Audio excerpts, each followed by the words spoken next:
Hi there, I'm Dr. Melissa Blake. Welcome back to this series on power habits for vaginal wellness. Let me just create a little bit of context for you. So power habits are things that we can do on a consistent basis that help move us towards a specific goal. In this case, we're talking about power habits that promote optimal wellness in the female reproductive tract or urogenital tract. So that includes the bladder, the urethra, and the vagina. So what I want to emphasize is that these are things that you can implement right now, starting today, no matter where you are in your health journey or where you are in terms of symptoms. I do want to stress, though, that these are power habits to improve wellness. They are not intended to replace medical advice, and they're not intended to be a treatment for a specific condition. So if you're experiencing symptoms, then I definitely encourage you to check in with a physician or a healthcare provider who can provide some advice to you about your options when it comes to treatment. Okay, you can still implement these power habits. Absolutely, they will help and they will complement any treatment that is recommended. But I just want to be really clear that we're talking about optimizing wellness and not treating disease. Okay, so let's get started. The first thing that I want to kind of set us all around is that what we're talking about with power habits is creating balance. And balance is not something you find, it's something you create. And I really believe this, that we can be active participants in our own wellness, and we can make decisions and implement certain behaviors that can lead us towards our best health. Okay? So let's talk a little bit more about this. Why is it so important? Why did I bother putting these videos together and creating this content about vaginal wellness and the impact of the microbiome? Well, there's lots of reasons, but the key here is that short-term and long-term outcomes are affected by a disruption in the microbiome. So again, if you've been following along, you know that lots of things can disrupt the vaginal microbiome. And when that happens, some women get symptoms, some women don't. But what we know it can lead to are a whole host of short-term and long-term complications, including fertility and conception issues, PCOS or polycystic ovarian syndrome, pregnancy complications, right? Usually it's short-term pregnancies or early-term pregnancies, an increase in STI or sexually transmitted infections, pelvic inflammatory disease, cervical abnormalities, and ongoing chronic infections. And this isn't just bacterial vaginosis, although we've highlighted that in these videos.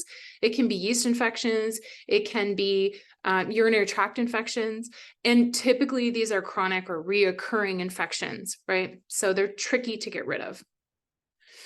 So we're going to work on creating balance, actively taking steps for our own health that will help support balance within the vaginal microbiome and therefore a healthy urogenital system. So I've listed 3 here. And again, these are based on the literature in combination with my clinical experience. So I'm really trying to pull out things that I know work in practice and that have evidence to back them up. So we're talking about evidence-based solutions that you can do today. So the first one, and I tend to be a little sneaky, and I often will break one power habit into 2, and that's what I've done here. But this first power habit is about monitoring your normal. And this applies not just to vaginal wellness, but to pretty much every aspect of your health. So I really encourage you to be informed, to never stop learning about your amazing body, whether that be specifically one system or just in general, learning more about yourself and the way your body works. And the second part of this is to keep a health journal. And I really think this is such an essential tool we all have access to. It doesn't cost any money. It can be on paper.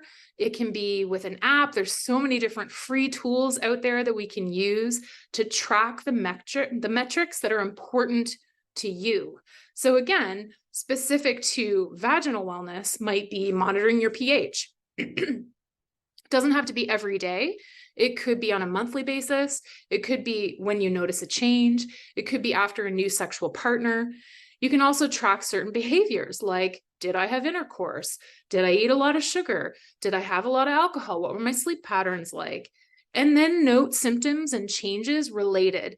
And these two power habits really do go hand in hand. The better informed you are, the more you know about what quote unquote normal looks like, the more you know about your own body and what normal is for you, the more likely you are to be able to catch changes early on and then have really fruitful discussions with a provider that lead to effective treatments. So in line with this first power habit, let's just take a brief moment to have a quick anatomy review. So we tend to use the word vagina to label sort of everything that we see, everything in reference to the female reproductive tract.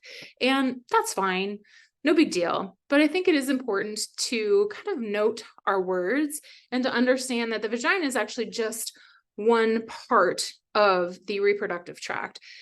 So what I want to kind of clarify is that when we're talking about any of the external anatomy, we're talking about the vulva. And so that includes the mons pubis, which is sort of that fleshy part that covers the pubic bone. It includes the clitoris, the labia majora and minora, which are otherwise known as the lips. It also includes the opening to the urethra, so where urine exits the body, and the opening to the vagina. And then you can see there, the anus is not part of the vulva, but it's in very close proximity. So you can imagine that an imbalance in one or the other, an imbalance in the gut, may affect the vaginal microbiome and vice versa, right? There's a lot of crosstalk.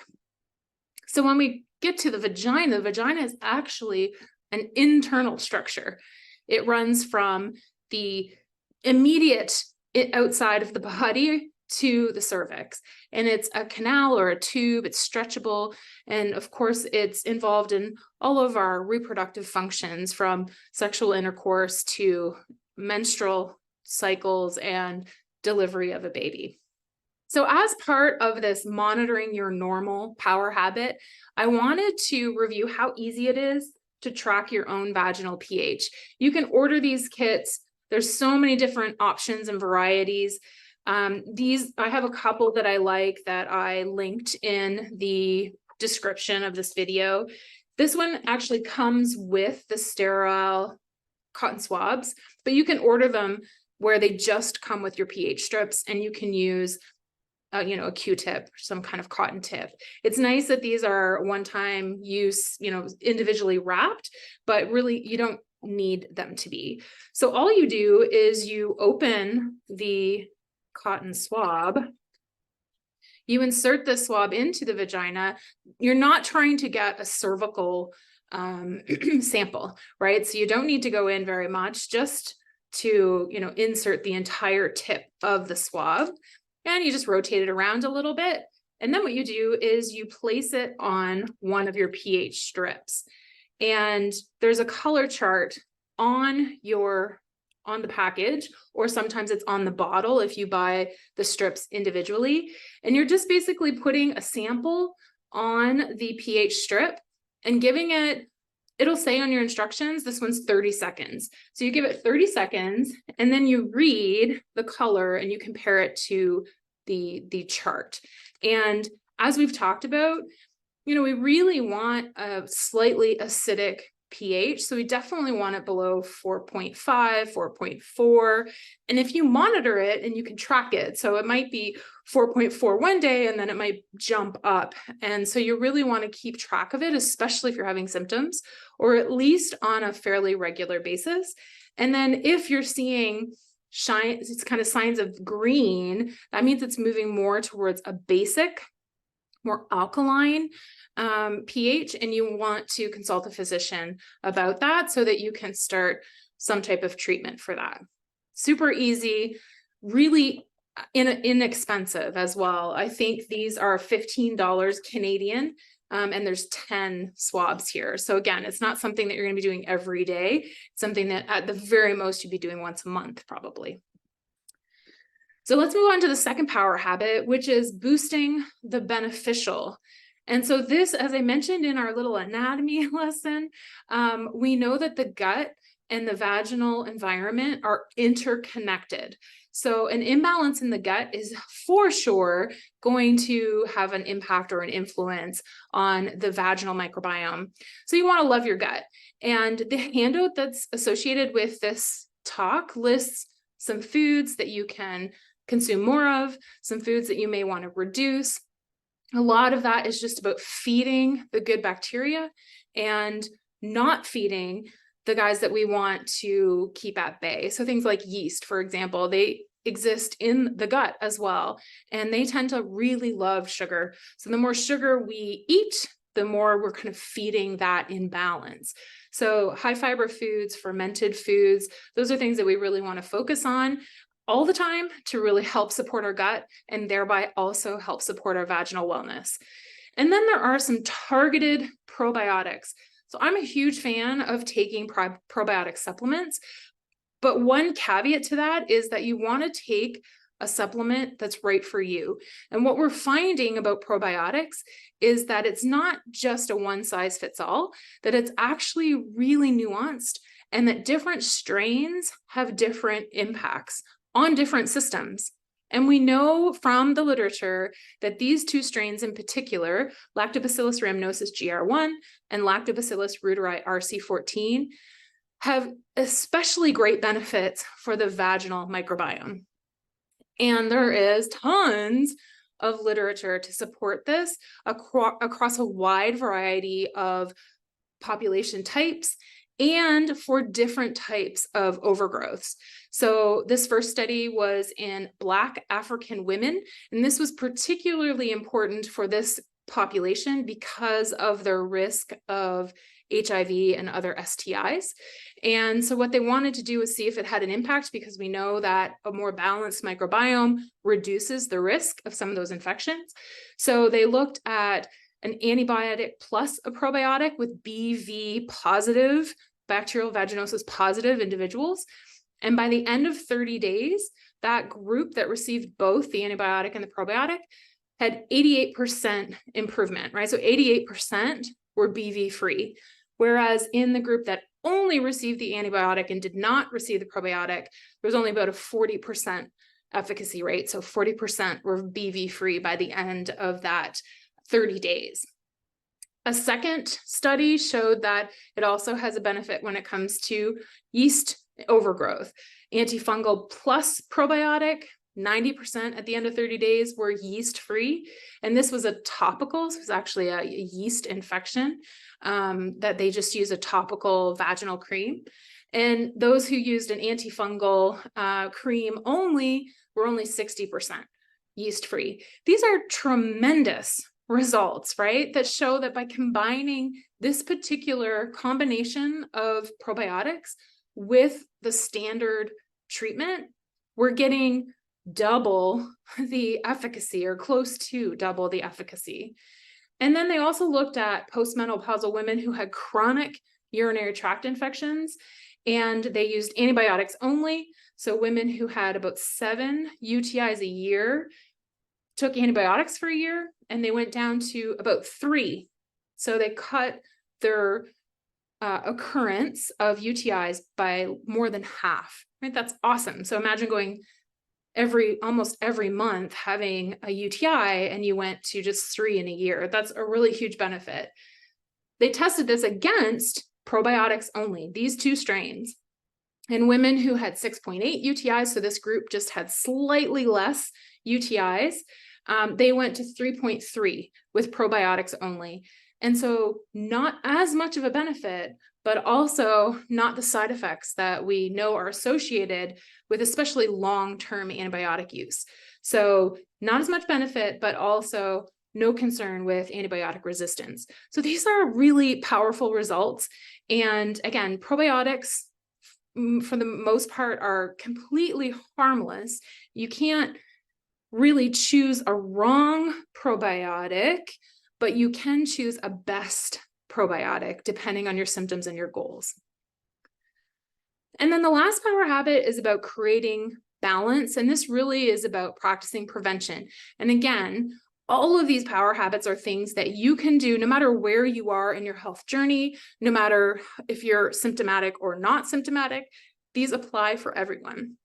So the first is just looking at your sex hygiene, right? And importantly, having regular women's wellness visits. So getting a pap test, and that includes breast exams. That means, again, having a medical professional help diagnose, help monitor your health.